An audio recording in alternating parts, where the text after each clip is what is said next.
Hello, human peoples. You're listening to the podcast network of Gamefully Unemployed. To support us and gain access to great exclusive podcasts like Fox Mulder is a Maniac, Tom and Jeff Watch Batman, Star Trek The Next Futurama, and our latest show, Spiel Boys, head over to patreon.com/gamefullyunemployed. We do game streaming, movie nights with our patrons every Friday night, and you can even commission your own podcast about anything you want. Literally anything, within reason, and we have to do it. You are quite frankly out of excuses not to go visit patreon.com/gamefullyunemployed. That's patreon.com/GAMEFULLY unemployed, which is spelled like it sounds.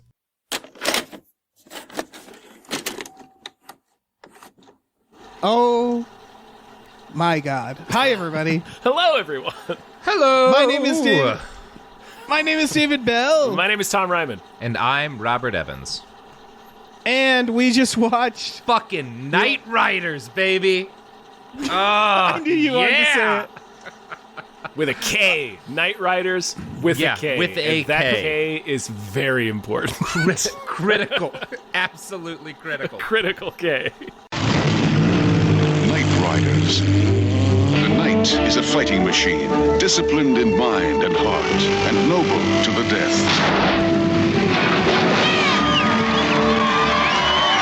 Knightriders. Action. Adventure. Romance. Heraldry. Pageantry. And magic. Okay. So Robert, first of all, I just want to thank you for being on. Absolutely. I just want to, I mean, if people have I been paying attention to demanded you. this episode be made. Yes, we had no choice in the matter. Yeah. And I guess, is there anything you want to plug at the beginning of this besides Knightriders? No, just Knightriders is fine. Okay. So let's do it. Let's talk about Knightriders. Knightriders is rentable and purchasable from every streaming outlet. Free on something called, I purchased it too, but I did find in my research, there's a free copy on what's called Pluto TV, which is just, it plays it at reasonable resolution. There's just ads. So if you're broke, you can watch Knightriders for free. And someone will make money if that's important to you. We should support this movie, to make sure to support this up and coming actor in this and the director. Ed Harris and George Romero, this Edward Harris supporting the film is sort of in tone with the film, right? Because that's kind of what it's about. All right, yeah. And also, if you support it now, maybe we'll get a sequel, right? Yeah. That seems likely. I mean, one of the things that's interesting, so this is, I think we'll break to talk about what this movie is in a second, but this was Ed Harris's first starring role. It is. He's very young in this. He's like early 30s. He has most of his hair still, if you want an idea for like how young Ed Harris. And by the way, young Ed Harris, this is critical information, an absolute snack. Just he is a gorgeous old man. Ed Harris is a fucking smoke show. Yeah, nothing against old Ed Harris, but young Ed Harris is like definitely a snack. So this was his first movie. This was made right after Romero had like his first big wave of success inventing the concept of the zombie movie. Yeah, and I think this is before Dawn of the Dead. I think it's right this before is right after. after. Right after. This is after Dawn of the Dead. 81. Okay, yeah, this is his follow-up. This is right before Day of the Dead, which is 83. Got it. So because it has so many of his actors. He is basically what this movie is. George Romero has invented a genre of movie and achieved success and knows that he's George Romero. He's a weird guy. Hollywood's never going to let him do anything other than weird George Romero shit. But he has this one brief moment where he can get a couple of $1 million to make whatever movie he wants. And this is that movie of his, right? Apparently what I read is he originally wanted to make a period piece about medieval jousting. Yeah. Boy, did that change. He wanted to make a period movie that was like themed off of the Camelot cycle. And then one of the people he was working with was like, horses are extremely expensive, George. This is way too expensive. But you know what's cheap is shitty motorcycle.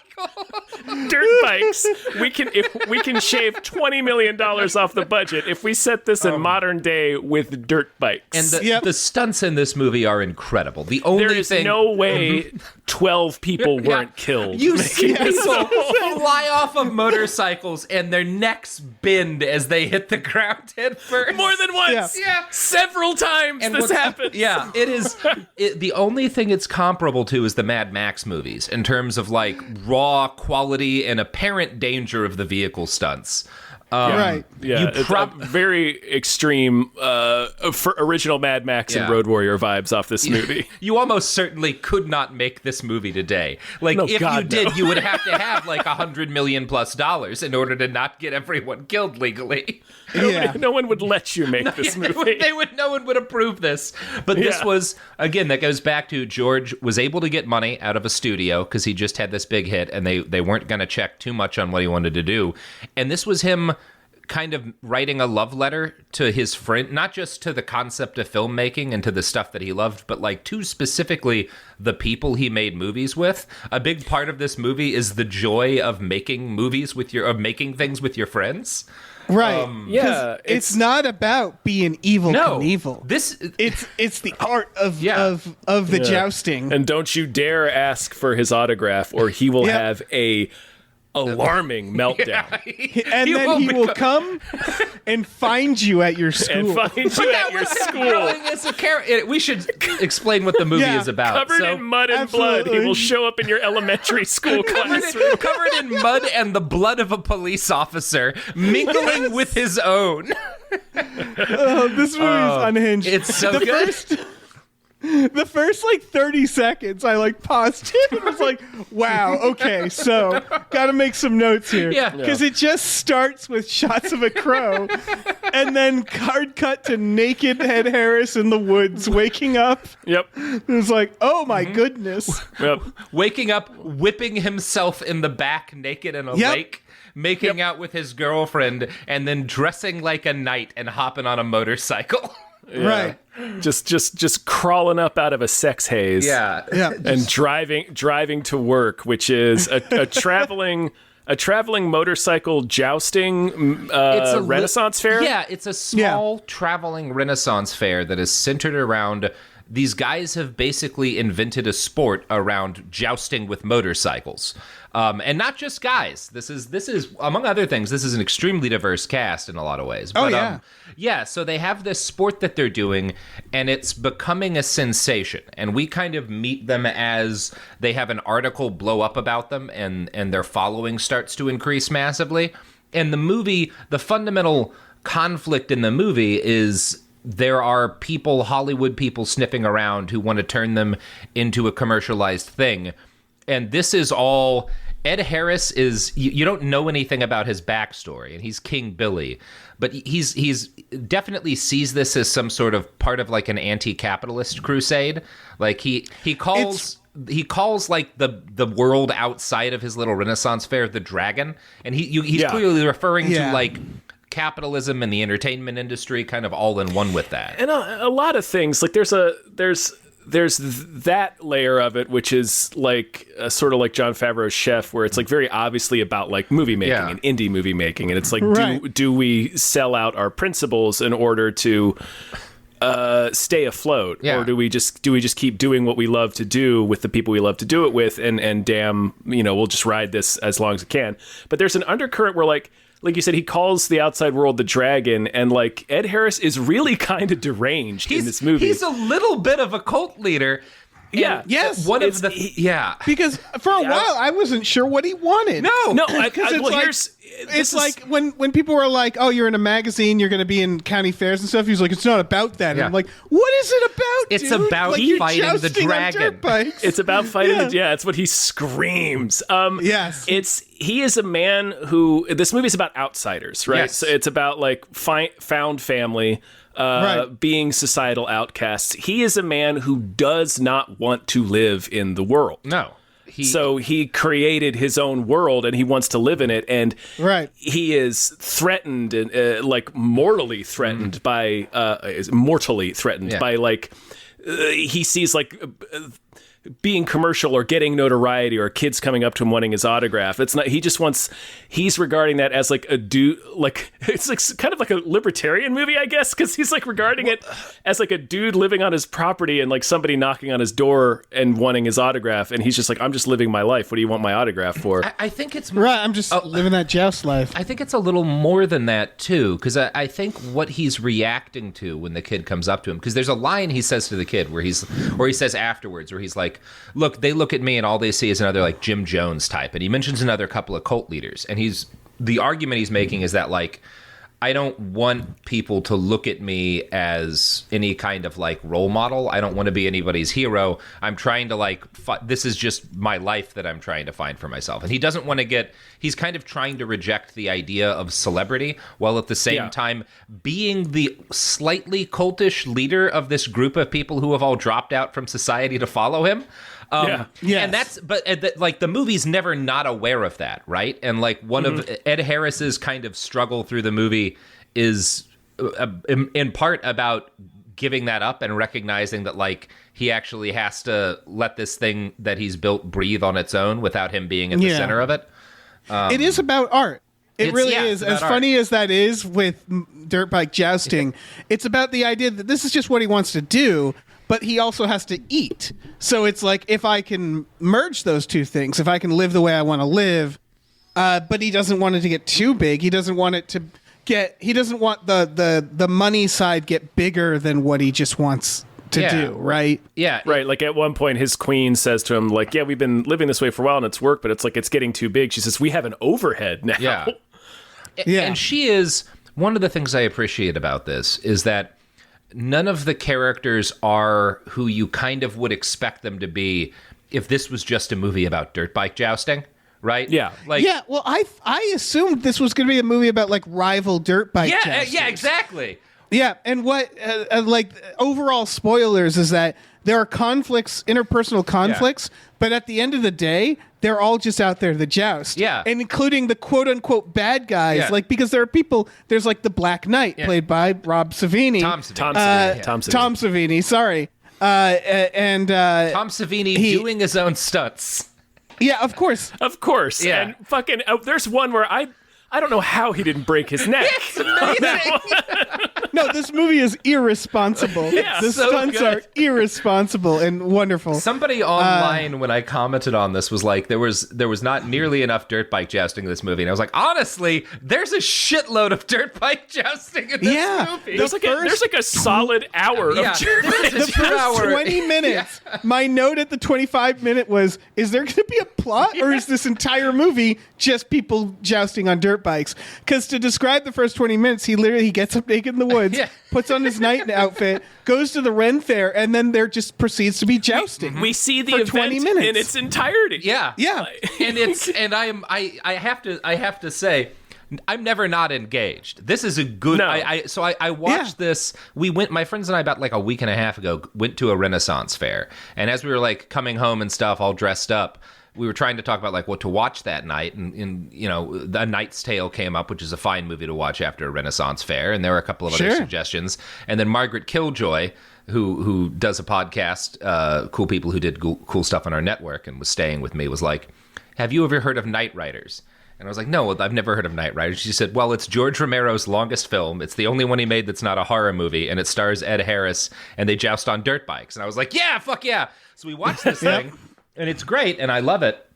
I kind of have the feeling at the time they probably could have trimmed 30 minutes out of this. And this movie is 2.5 hours. Yeah, it is. For people wondering. It is very long, and we will talk about how much longer it was originally later. But yes, we will. I had that feeling, and I kind of felt like when I rewatched it, it was going to drag in the middle. But I just rewatched it last night, and to be honest, like it felt like it went by faster the second time. Like I don't feel like this is not a badly made movie. This is not schlock. Like this is actually like a film. Yeah, there's this weird, it's this weird in between where, like, for example, if you notice Ed Harris's crown at a few points, I'm pretty sure like bends like plastic. It is plastic. Yeah. It's explicitly plastic, and they mention that all of their weapons are rubber. You know, right. But I just want to say there's something, I don't know if everybody agrees with me, there's something inherently funny about a knight's outfit. Yes. I find them funny. They're expressionless and bulky. And then you take that and you make it larger, like a mascot, because they have to be larger because it's motorcycles. It's motorcycles. Yeah. And all of their knight helmets are built off of real motorcycle helmets. So they all have, they all have a little bit of a Funko Pop look.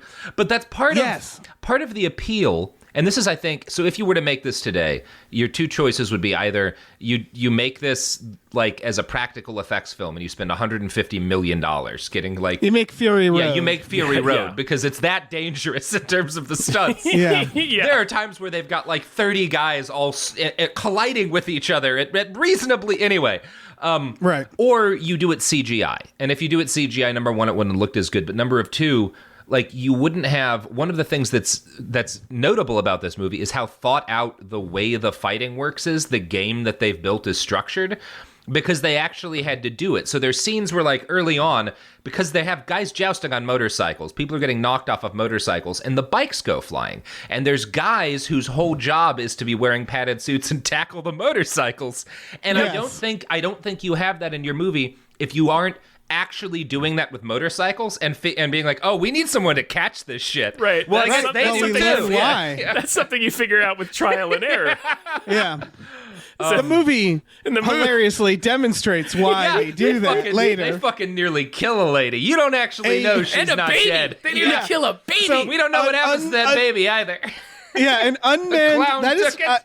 that is probably the most surreal part of the movie. An unmanned motorcycle flies into the crowd, jumps a baby, and slams into the mother. And then, is that when they start playing like the funky disco music? Yeah, the disco music gets set off on accident. The crowd starts dancing. A mime picks up the baby, and it's just like if you walked into that scene with no context, you think it was like a Red Hot Chili Peppers video from '91. It's one of the things that I like. Again, there's a lot about this movie that surprised me because I was completely down for just like a comedy or like an action comedy about guys jousting on motorcycles, but a huge part of what they're talking about here is like outsiders and what like how people get bonded together when they fall out of society in order to make stuff that appeals to them. And there's this movie is like shockingly advanced in its racial and its gender politics for a movie made in fucking 1981. A lot of it's pretty advanced for today.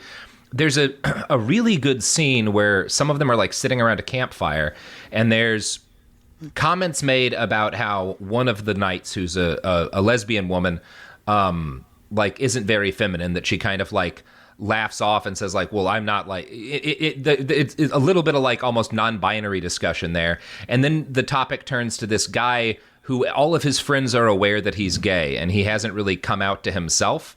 And they start kind of joking with him a little bit. And you kind of think the movie is going to be like, okay, is that going to be a through line that this guy's gay, but he won't admit it? And like, they're just kind of laughing about it for the next 2 hours.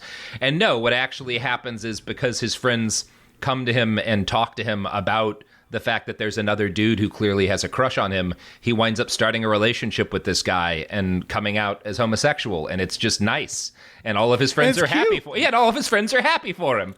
Yeah, I was gonna say, with the exception of Ed Harris's arc, like every character's arc is like very pleasant and positive, which I was not expecting when this movie started. No, there's a lot that's cool about this. The guy who is the antagonist, he's not the bad guy, but he's the antagonist. Tom Savini's character is, his big conflict is, number one, he kind of wants to be the king and is a little button heads with Ed Harris about the fact that Ed Harris is the king.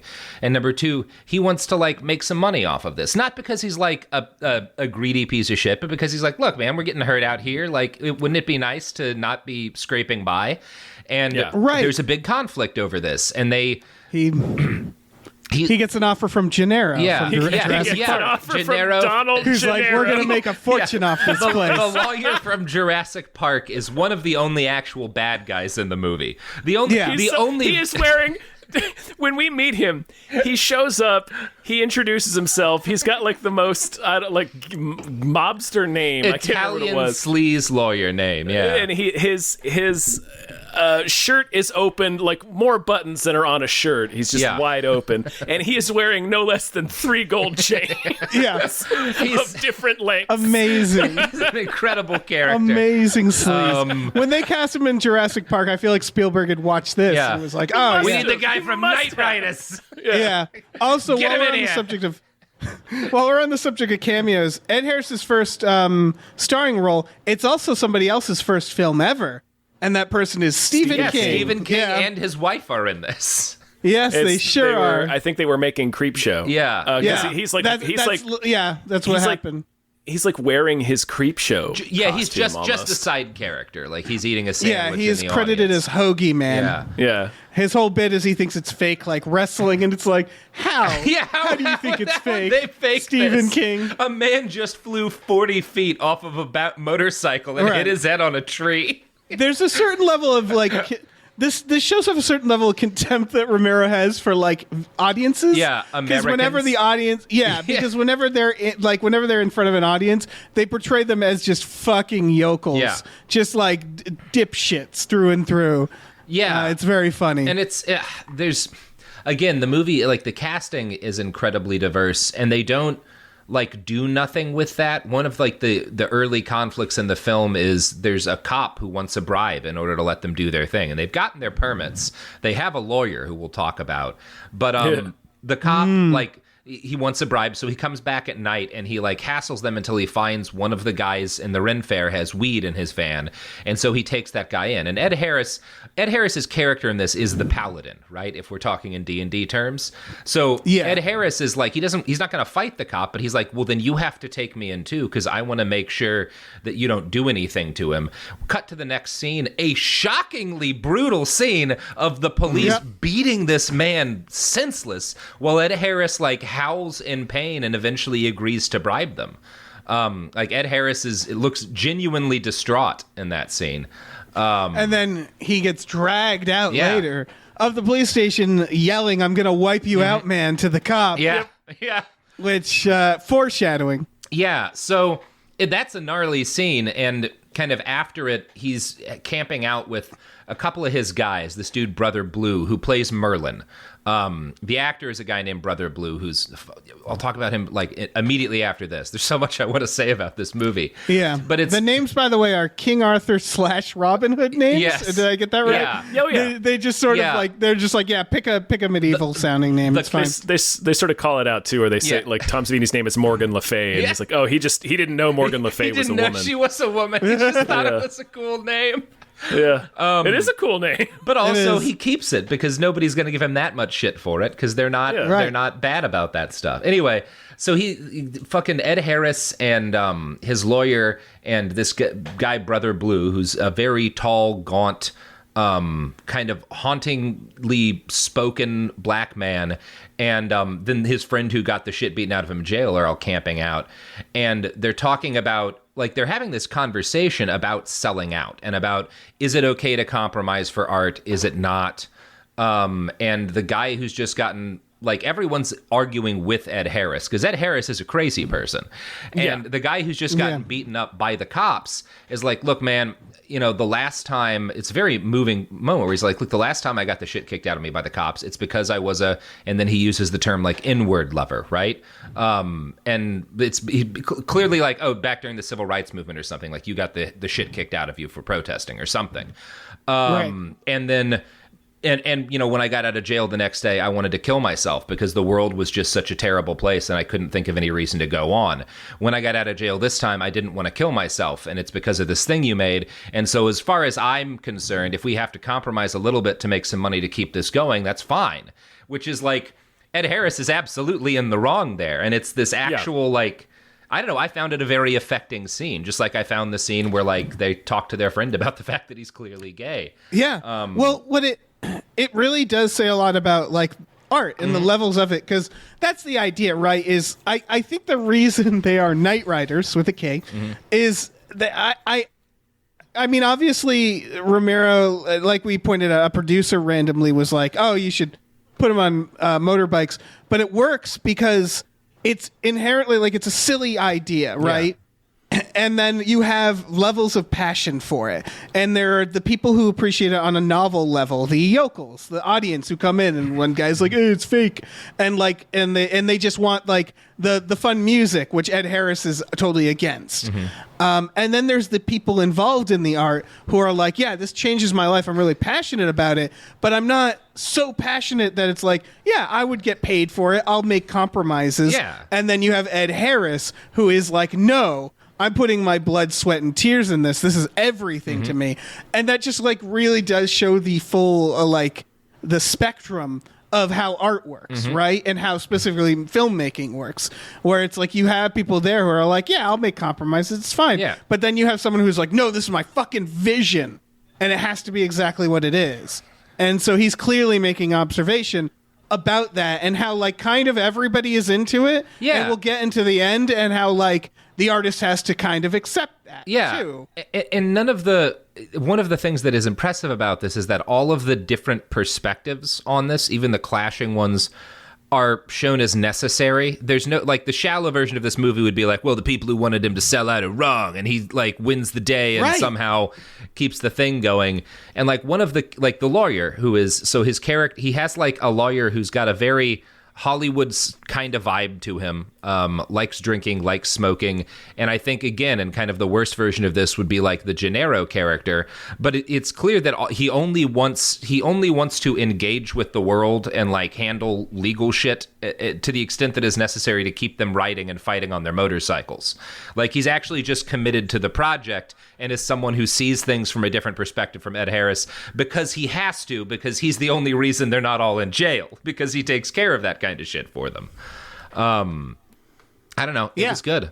There's a, what I was going to say is like sort of the culmination of Ed Harris's arc, which is when he finally like lets some change in, like he agrees to not get up and fight because he's been horribly injured and he earlier. Refuses to ever seek medical care. That didn't even occur to me until the end. I was like, wait a second. Ed Harris has an easily treatable injury that he just keeps making worse and will never receive, will not accept as a real thing for him. So he agrees to like not compete in the last event in the movie. He lets like his guy Alan, who's basically Lancelot, fight for him against Morgan, even though he knows that there's a chance Alan could lose, which would mean Morgan would be king and he'd have to hand it over. And Morgan wins, like Morgan beats Alan, so he has to crown Morgan, but like he makes peace with that, and it's as far as being a comment on art and how art works and specifically how filmmaking works, it's him accepting that what he's created no longer belongs just to him. Like it belongs to all the people. It belongs to people he worked with to make it. It belongs to the audience that comes to see it. Yeah, exactly. For people listening, one thing I didn't expect is Ed Harris. Well, first of all, he acts his heart out in this, which of course he does. He's Ed Harris. He fucking nails it. No, yeah. But the thing I didn't actually expect is he doesn't actually participate in the jousting nearly as much. Because he's dying. Is the well, yeah, but also he's the director. He symbolizes that, which means he wears a crown, he sits on a chair, and he tells everybody else what to do. And then every now and then he gets in. Like that's the problem at first, is he keeps getting involved. And they're like, no, you keep getting hurt. You can't do this. So yeah, that is his arc is realizing that it's a collaboration. And his arc is also because he's having just a series of arguments with all of his people who have different perspectives. And he, at the end of the movie, watching one of the things that's from a storytelling perspective, I think really impressive about the way Romero makes this film is that it does in fact end with a gigantic climactic fight between like dozens and dozens of guys on motorcycles beating the piss out of each other, and there's things that are like blowing up and on fire. And that's not the climax. The climax, that's how the movie kind of, it's in the position the climax would be, but the climax has occurred entirely through dialogue and the choices that characters make immediately prior to that fight. And so the fight is pure catharsis. There's no tension about whether or not, in Ed Harris's heart, about whether or not he's going to lose his crown. He's just purely in the moment enjoying watching this thing that he and his friends have made. Which is, the point. There's not even an audience, right? Yeah. They do this great thing, and you forget it because they have these like really badass, like when Tom Savini shows up with all like the badass gear, you think Ed Harris is going to be like, oh, you sold out, man, but he's just like, oh, it's great seeing you. We'd had a fight and you came back, and I knew you'd come back, and that's all that matters. Right. Yeah. And then so they're like the quote unquote bad guys, all the guys in that gear, but like when they start winning, like there's a part where the guy flips over the car, and then the other guy who won goes and picks him up and brings him to the medic. Because exactly. It's the realization that like, no, they're all having fun. Yeah. Like this isn't life or death. The climax of the film isn't at all like there's no stakes. No. Because like you said, it's already been it's the catharsis, it's the celebration, not the actual climax. There were because the stakes are really, when you get down to it, the stakes are, do all of these people appreciate each other more than they have, like, are obsessed with their differences, right? Like, and that's Ed Harris has, we've talked about his arc there. I'm fascinated by Tom Savini's character here, who is like, is the Black Knight, is kind of like the jock. He's comes off as a little bit shutty in the beginning. And there's a lot that's going on with him. One of the things that's interesting, he's in a relationship with this woman who's in charge of maintaining the bikes, is the person who's actually like fixing all of their gear when they break it every time they do a thing.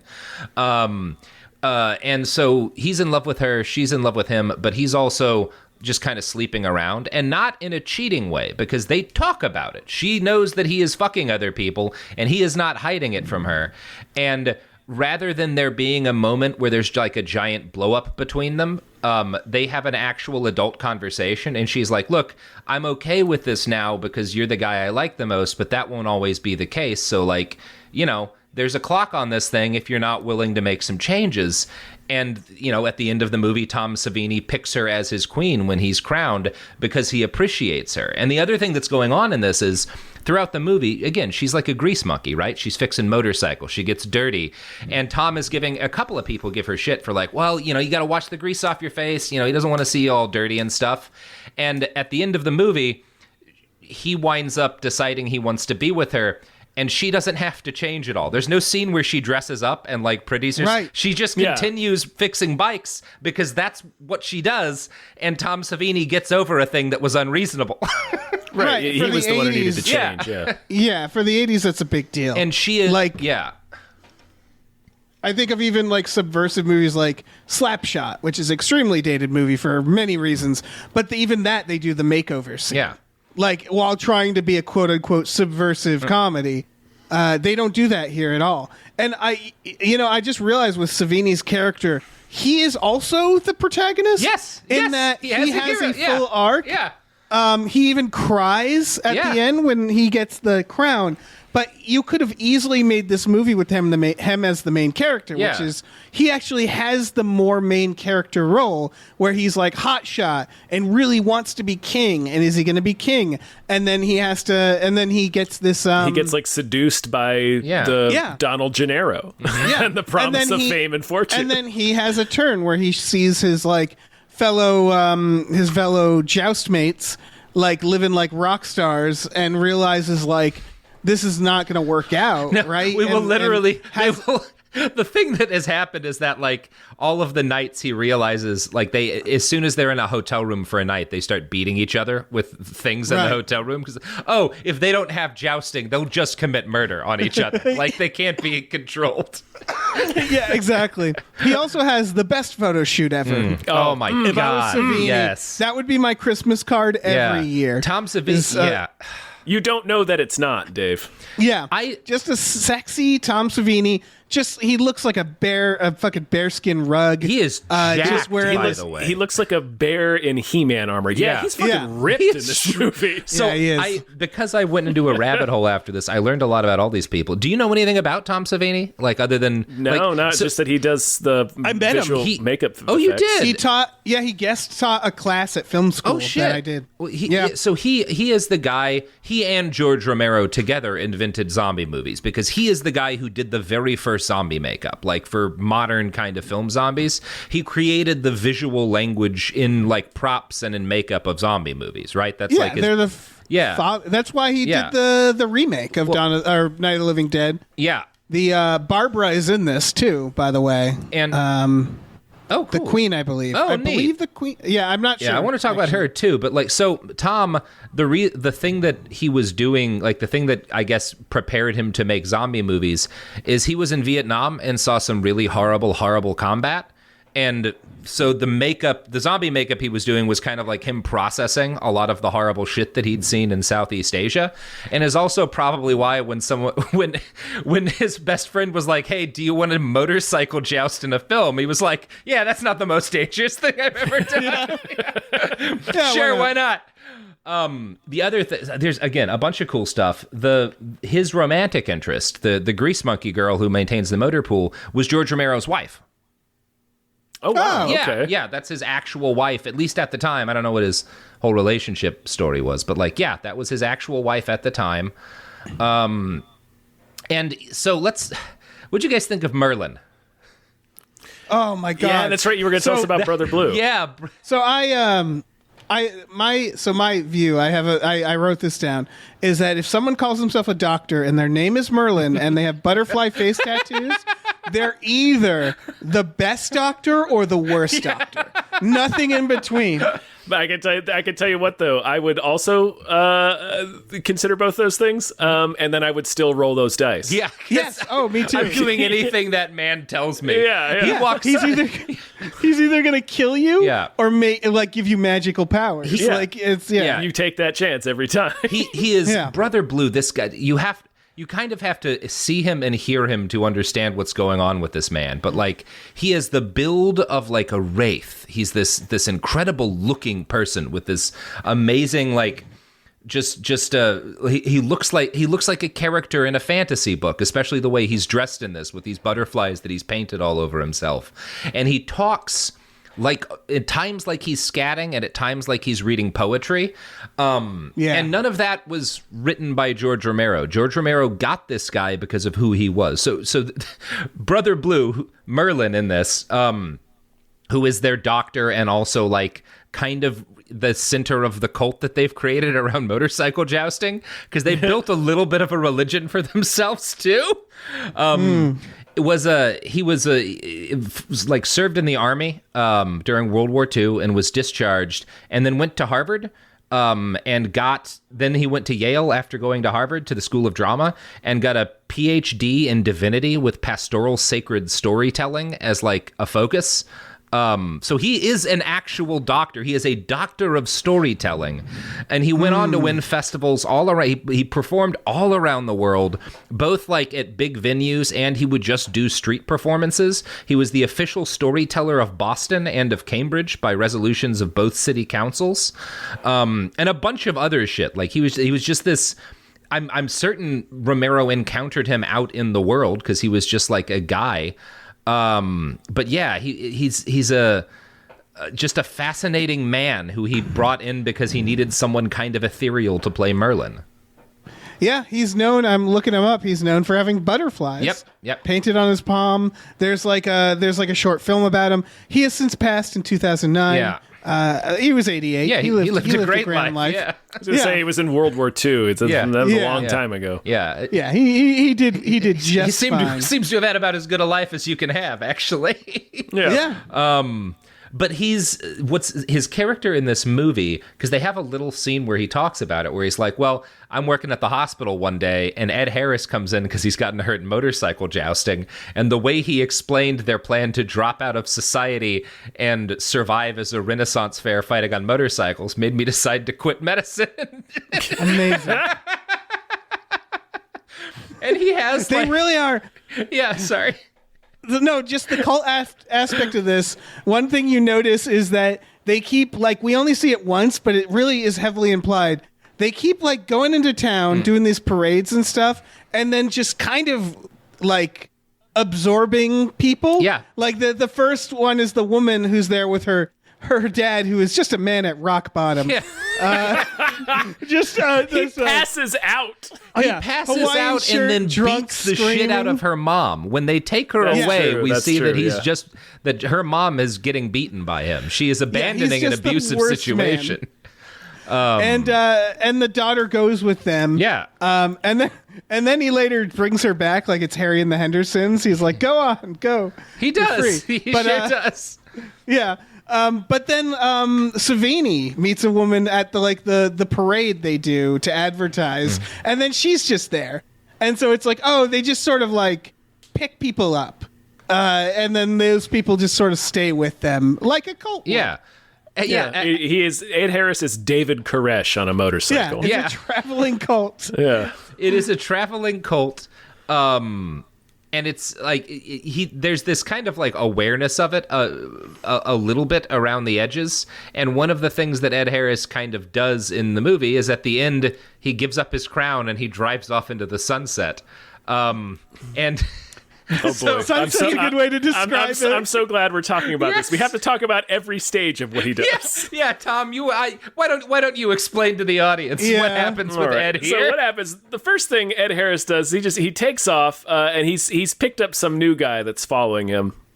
All right, so I want to talk about this guy because if you notice, he has a crest of a crow on him.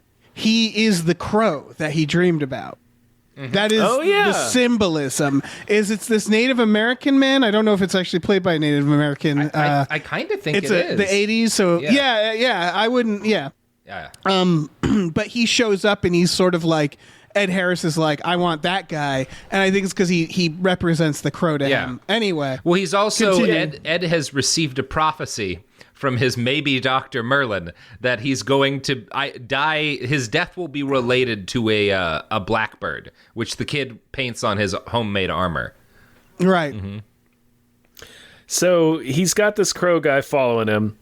And the first thing he does is he goes to a diner where the cop from earlier who had arrested him and beat up his friend is having dinner, and just sits down and just kicks his ass up and down this Waffle House. Yeah. So it's slaps his gun out of his hand and throws it in the fryer. And Tom, what do the people at this restaurant do? They clap. Yeah, they are all on board.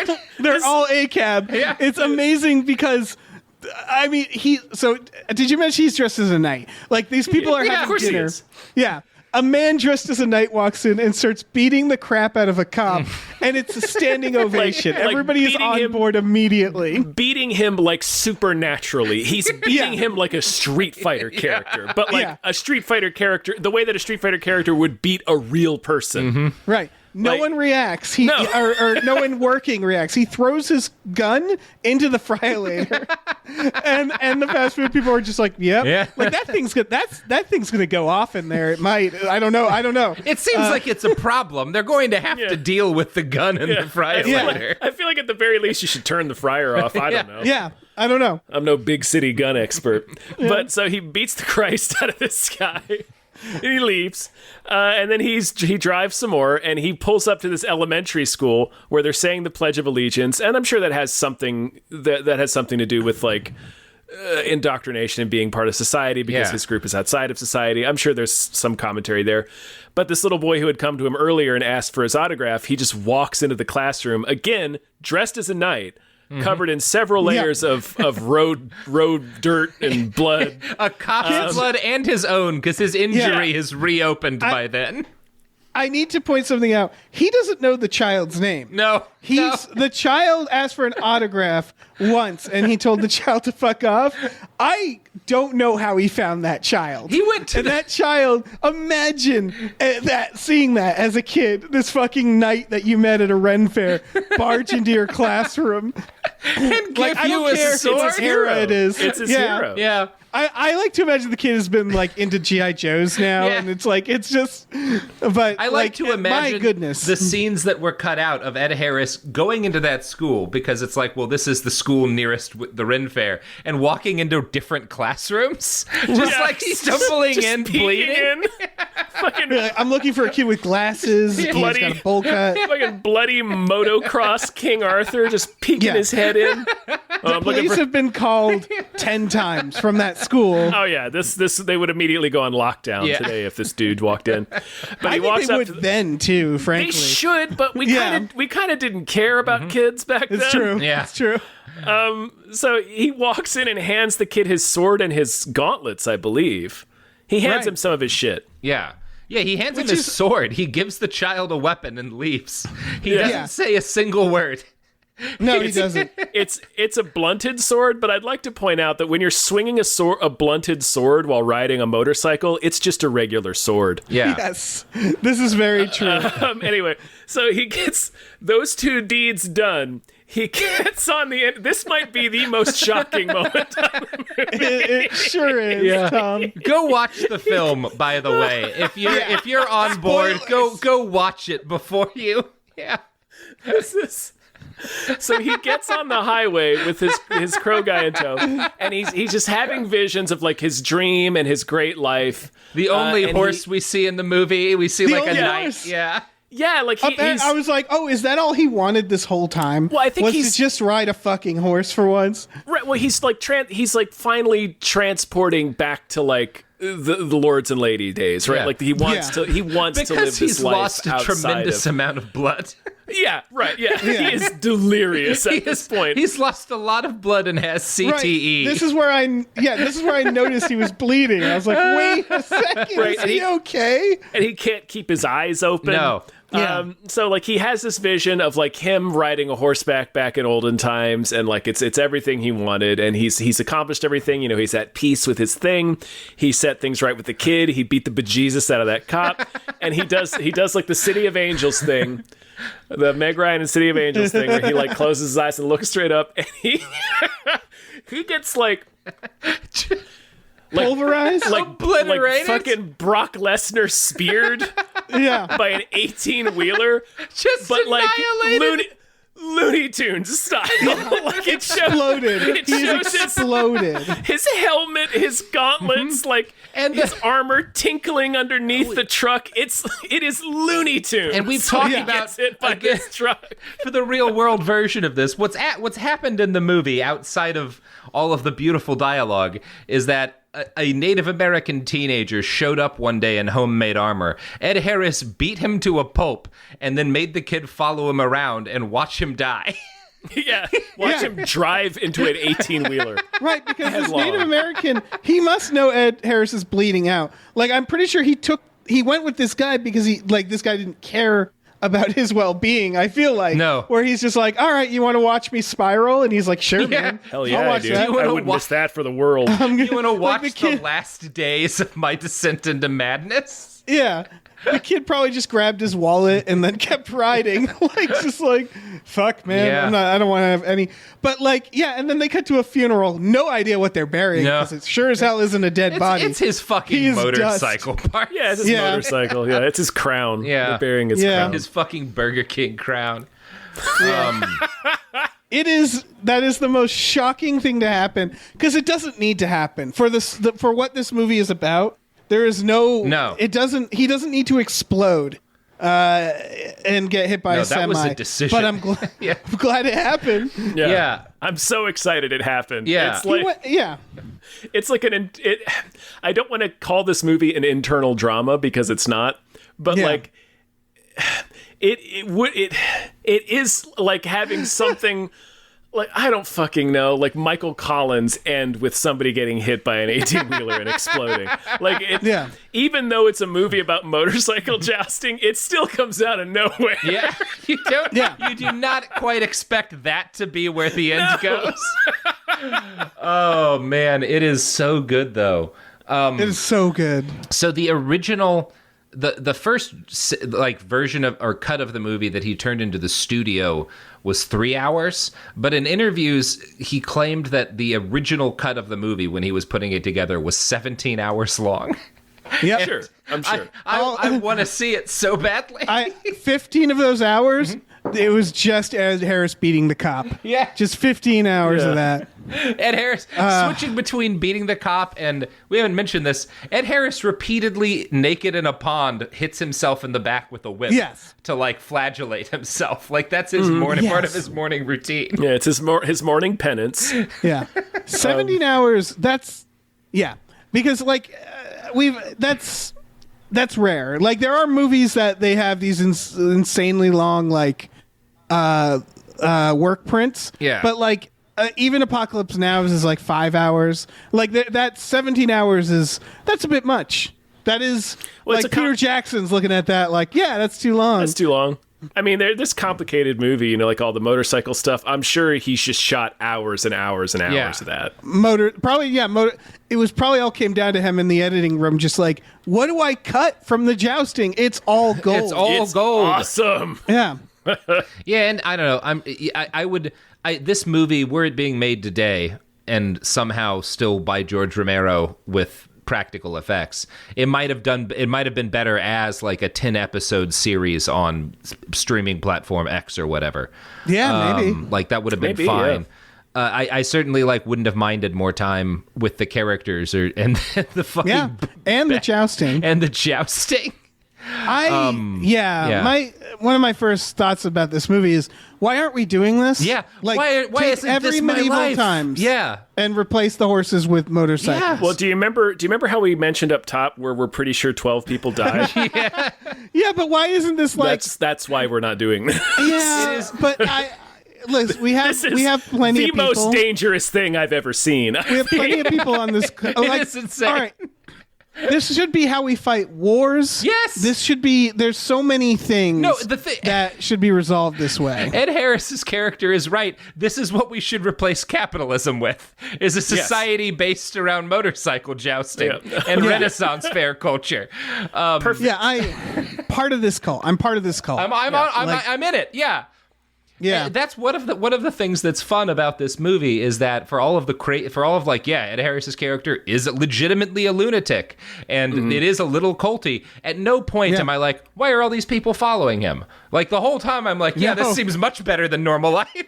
Yeah. I would live this life. Absolutely, this is paradise. Yeah.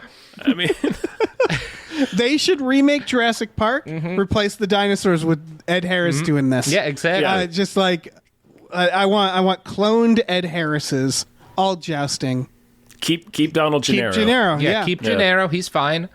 Give him more gold chains. Yeah. It's that was the one thing he was missing in Jurassic Park was a bunch of gold chains. The T-Rex just shits one right out. Oh shit. Another fun behind the scenes. Holly Hunter is a PA on this film. Oh, really? And I just find that very funny because it's just I can't quite picture that, her being their gopher going to get coffee. How familiar are you guys with Day of the Dead? A little. Not that familiar. I watched it, I don't know, 20 years ago. Oh, okay. That's my favorite one. But so this won't mean much to you, but maybe the Day of the Dead fans who are listening. There's a pretty prominent cameo from the villain in Day of the Dead, Colonel Rhodes. He's briefly in this movie. He's the shopkeeper that's kind of freaking out on them. Oh, okay. Cool. And then he storms off. And then, of course, Ken Foree. Ken Foree, of course. He plays Little John because we're mixing our mythologies here. Yes. And he's fun. Yeah, you've got a Little John. There's a Friar Tuck, who's like a little bit of a creep, alcohol and a drunk, but he has that pizza fuck party with the devil horns. He has an erotic pizza party. Is a pizza sex party with the photographer in a van that he has put stained glass windows in his van. Yeah. Again, incredible character. Who wouldn't want to live this life? Beautiful man. God, there's just so one of the so the movie, when the movie opens, like the initial conflict is they're all about to have their big fight in front of the public, and Tom Savini has had their Little John make him a mace, and it's an actual mace, like it's just an actual big piece of metal on a stick for him to hit people with, and everyone's like, I don't know, Tom, I think that'll kill people. You probably shouldn't use that in our fun joust for friends. And they ask Ed Harris because he's the king, and Ed's like, I don't know, let's see what it does, and then it basically kills Ed Harris. Yeah. That's what it does, Ed. Mm-hmm. Yeah. That's what it does. That's why you don't use that. It's a mace. It caves your chest in. Yeah. That's what it does. It's not at all a toy. Yeah. I think they do say it's rubber, but like it's still like a solid. It's still like just a solid piece of rubber, you know, like it's a single solid piece of rubber. Sure. It's essentially just a rubber mallet. Yeah. As you pointed out, Tom, if you're going like 60 miles per hour, a Nerf football could kill you. Like anything is a weapon when you're flying through the air on a motorcycle. Exactly. It really doesn't matter. Exactly. Yeah. God. And that is, that's not lost on the film. No, it's like, had they been using real swords, my goodness, that would have been something. I don't know it would have been a funeral every other scene. In terms of things I appreciate and that you would only really get when you fucking are actually doing this, is the fact that for the shields, they just build them into the actual front of the motorcycle, which I just found cool. That's so cool. I thought it was neat. Yeah. Most of it's neat. I wonder if the props are still around. I hope so. Probably find one. I want to find the belt that Tom Savini wears during his photo shoot. Hell yes, absolutely. It probably still smells like him. Yeah. That's God in his willing. closet. God right? willing. I'm sure he must have taken that. Yeah. If I were married to Tom Savini, I would be like, hey, let's whip out the belt tonight. Let's air the belt out. Yeah, that would be a regular feature. Oh, God. Holy shit. Yeah. This movie. It is incredible film. Something else. Ed Harris still talks about it all the time. You can find recently, which is pretty uncommon for an actor of his stature to talk about your very first movie. But it's like a 40-year-old film too. It's very, I think because every time he's talked about it, like the way he portrays it is like, well, you know, George, who died recently, like, was a good friend to all of us, and we all got to spend a wonderful summer together having fun in the woods, and it's a lovely memory for all of us. Yeah. Which is what's happening at the end. Yeah, I think, like, Savini says the same thing about, like, yeah, it was, like, the best summer of my life. We had a great time out in the woods together. I wonder what... Okay, I was going to say Savini, because, like, I feel like some of the stunt bike people are like, that really sucks. I don't have a brother now. Well, but I think, like, because Ed Harris, I also think, did his own stunts for this, if I'm not mistaken. He did. I looked this up because he had been on an episode of Chips. That's all you need. He had done Chips. Yep. On the subject of television, this movie made a little extra money. The show Knightrider had to pay them money. For the Knightriders. I did not know that. That's amazing. Yeah. Little bonus money for them. God. Little Knight Rider bump. Incredible. Yeah. Well. Oh, this is a must see. Yeah. Absolutely. Absolutely. If anything, like, just look at the poster. Just look at the poster, which has the tagline, Camelot is a state of mind. And like that alone is enough to make you want to see this movie. Does anybody know if it did well? No, it was a disaster. There's no way it did well. Absolutely not. There's no way it did well. This movie ensured that George Romero never got to make anything that wasn't a zombie movie again. They're like, all right, George. Or a horror movie, at least. That's amazing. I think one of the clever things he did was angle it as like a Camelot movie, because everything about the opening like 20 or 30 minutes makes you think that, oh, this is just going to be like kind of a modern day grunge retelling of Camelot. But instead of Lancelot like destroying Camelot because he wants to fuck the queen, the king realizes that the queen loves this lifestyle but isn't in love with him anymore, and he's like, hey, you know, it's okay, why don't you go be with this guy that you clearly have the hots for? This is fine with me because we're all adults who care about each other. And it's just actually very nice. Yeah, it's like, it's hilariously like conflictless. Mm-hmm. I would say maybe to a fault. Like, I think audiences then, and probably audiences now, would watch this and be like, I wanted to see like people battling and for life or death, you know? Mm-hmm. It's called Knightrider. Look at the poster. Like, you expect Mad Max. And it's not that at all, and that's what makes it good. Yeah, I think it should be noted, it did get at least one good review when it came out. Oh, good. I don't know how it did box office-wise. I can't find that, but it's actually fairly well reviewed. I was going to say, it has a 69 Metascore. Yeah. Nice. No, it has since picked up some fans, but it was not a hit by any stretch of the imagination. And again, why would it be? Yeah, literally impossible to imagine this being a hit. From what because I've read a couple articles, they didn't really know how to market it. Which understandable. You just play motorcycle fights and you let the people find it, but they chose not to do that. Yeah, actually, how you might have to fib a little bit, but it's like, how do you not know how to market this? You just say it's jousting on motorcycles.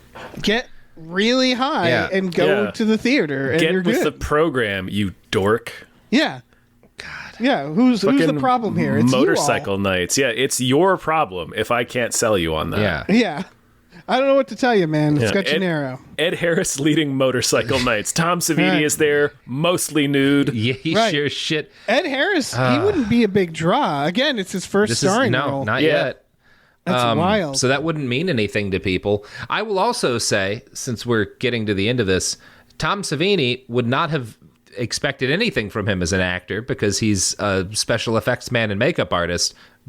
Perfectly fine actor. Very solid. He does a good job in this. Yeah, where he cries at the end. I was like, fuck, I felt that, very man. Competent actor. Again, they never portray him as a bad guy, but he is, of course, the opposing force. And then the moment where Ed Harris, where you think like, oh, is he going to be mad that he got kinged? And then he just weeps, and you're like, man, he really wanted this. Mm-hmm. Also, he's the older guy. Yeah. So it's like he's been waiting for it, and he truly, that's the whole idea, is that Tom Savini believes in this almost as much as Ed Harris, it feels like. And it's like, at the end, it's like, if there was anybody else to lead this group, it's kind of perfect that it's him. Yeah. Yeah, and he keeps beating Ed Harris, but Ed Harris keeps not giving up the crown. Yeah. Yeah.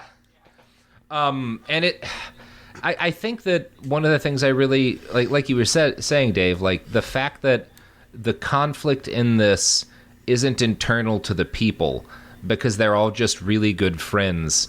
Like, maybe in 1981, I don't know that, I think it certainly was not very popular, but just because of kind of the media environment we're in and the kind of stuff that I've been watching normally, that was just really nice. Yeah. I found it to be one of the things about the movie that was appealing to me. Yeah, I think more movies need to think in this way, in terms of how do we make conflict that is not about people beating each other up or about like I love an enemy when no one is really a bad guy except for the cop, except for the cop police officer. Yeah, that piece of shit. But you know what I mean? Yeah. Like none of the main characters, where it's like it's not about that. It's not about good versus evil. It's about how every reality is on a wide spectrum, and so is morality, and about empathizing with other people. And like, yeah, it is extremely refreshing to watch something like that. I would love to see like a Marvel movie or a DC movie where it turns out that everybody's just got a difference of opinion and they're all good people and they reconcile. And then at the end, Ed Harris beats the shit out of a cop at a diner. Just cut to Ed Harris just hitting him with a fucking bottle, like one of those, like with a fucking coffee pot, just nailing him in the fucking jaw. I'll also accept just cutting to this scene again. Yeah. Like sure, either it's one. a great scene. Just can't stress enough. Slapping the gun. Just get that toy out of my face. Gun out of my face. Do you know what I do for fun? I'm not scared of your 38. After he beats him nearly to death, he throws him in a freezer, and I'm pretty sure he locks him. And in the nobody freezer. Helps the cop. No, that man dies in there. Dead. Yeah. Whoever's opening the next day finds a dead cop in the freezer. And another one. Shit. Yeah. Right. It's either a diner or it's like a Burger King. Like it looks like a fast food place. Some place that sells shitty fast food and is open late. Yeah. I guess no fast food restaurant wanted to get a tie-in. They didn't put Knightrider toys as Happy Meal. Yeah. See, fucking Arby's would do it today, I bet.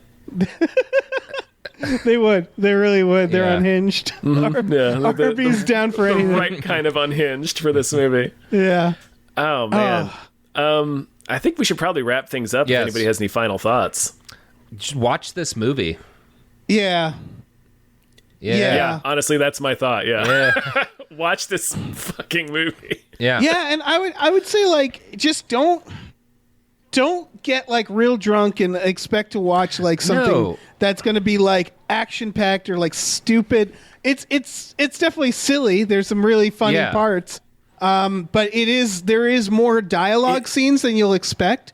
So like I think if someone's in the wrong condition, they might accidentally feel like this movie is boring or bad. Yeah. And just know, this movie is more character driven than you would expect. Right, like this is like we're laughing a lot and like talking about how over the top some parts are, but this is like a good movie. Yeah, it's actually a very good movie. It's a thoughtful movie. It's a little profound in its very small way. It ends on a haunting song that I think was just written for the movie. It's just real good. You really good. Like watch it. Good shit. It's completely earnest. It's completely earnest in a way that, among other things, if you're someone who has enjoyed George Romero's oeuvre over the years, you'll appreciate it just because you're like, oh yeah, that guy did fucking rule. Yeah, that was a guy who fucking rocked. He really did. Yeah. He had some just really outside of the box ideas. Yeah.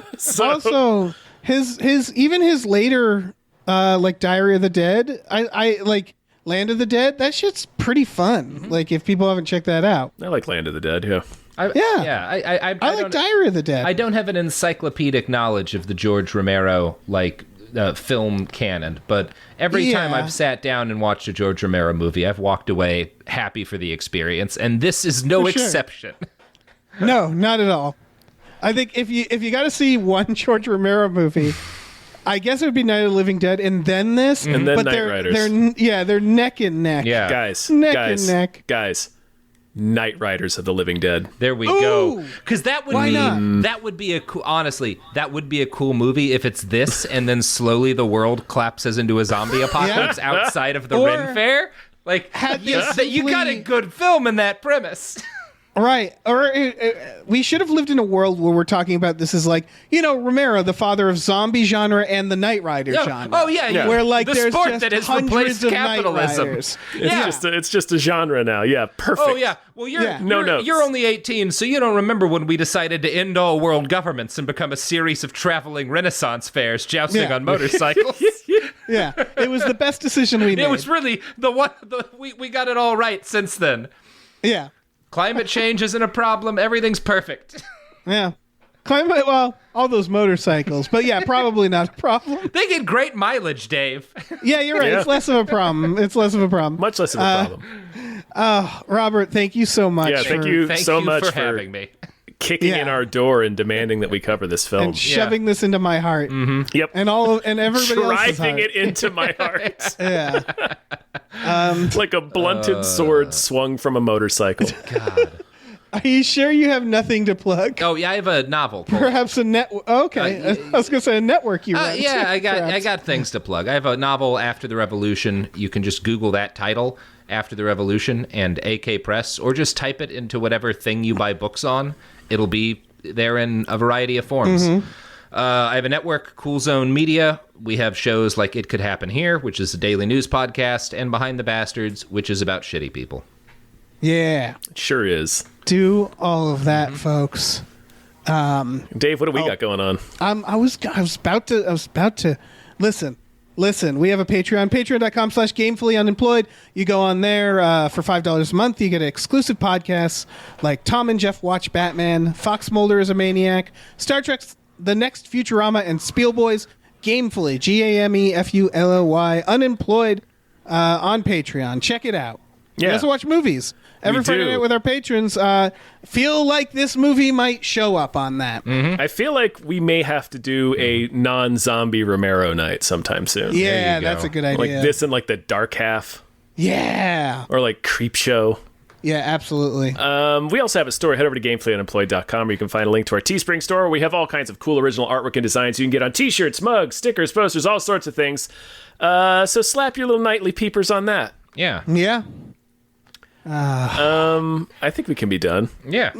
Can we though? Can anybody really be done after watching this movie? Knightriders? No, you're never done with Knightriders. No. I'm gonna go buy a motorcycle and Find a young child to observe me die as I drive into an 18-wheeler. Just try to drive through an 18-wheeler. Yep. Right, keep your eyes out for that local news story that'll pop up. Oh, shit.